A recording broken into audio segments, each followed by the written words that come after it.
Kabisa. Umepewa ruksa siku 2, umeongeza siku zingine 2 mbele. Kwa nini umekuwa mtoro kiasi hiko? Nisikilize madam. Mimi nilimtuma baba mdogo aje kuomba ruhusa ya wiki. Kwa sababu nilijua tu mimi nitaumwa wiki nzima. Baba mdogo anakuja huku cha kushangaza amempa siku 2. Sasa mimi nataka nifanye nini? Yaani mtoto anaongea kirahisi kabisa tena kwa kujiamini. Huyo baba mdogo wako si alikuja akapewa siku 2? Kwa nini umeamua kujiongezea hizo zingine? Wewe baba mdogo wako kama kuna chochote kilitokea alitakiwa yeye aje shule hapa aongezee siku nyingine. Shule ni ya babako wewe. Au uongozi wa shule ni una ukoo wenu mzima uongozi wa shule. Naomba nyosha mkono. Nyosha mkono mtoto. Nyosha mkono. Usiniletee masiala. Naomba nyosha mkono. Nyosha mkono. Nyosha mkono. Nyosha mkono. Nyosha. Nyosha. Madam. Kuna nini? Huyu mwanafunzi amepewa ruksa siku 2 kaongeza siku nyingine hizo. Sasa ndio namuuliza hapa najibu kirahisi kabisa sijui baba mdogo mara nini ananipa maelezo ambayo hata sielewi. Madam. Sheria za shule zinajua wewe. Sheria za shule zinasema kwamba mwanafunzi anapoomba ruhusa siku 2, yeye akaenda siku 3 siku 4, tandika, mpe adhabu. Huyo mtoto huyo mchape barabara.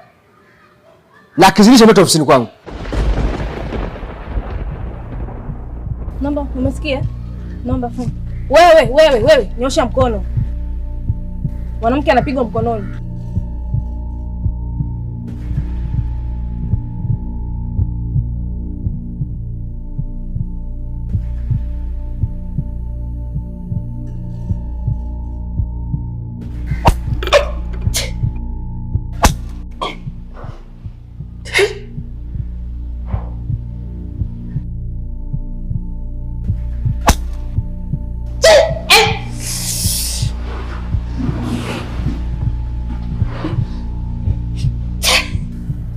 Nenda darasani. Mwalimu, nilikuwa naona kama ungeniongeza fimbo 3 tu za mgongoni. Maana sijatosheka. Nakuomba mwalimu, ipo chini ya miguu yako. Nipige.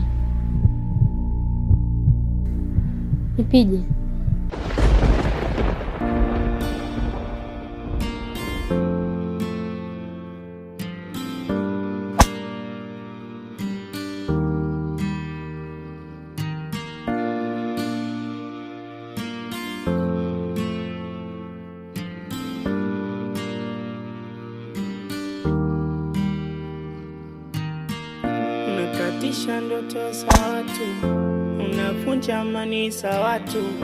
Kipesire naleta maabara. Unatoa roho za watu,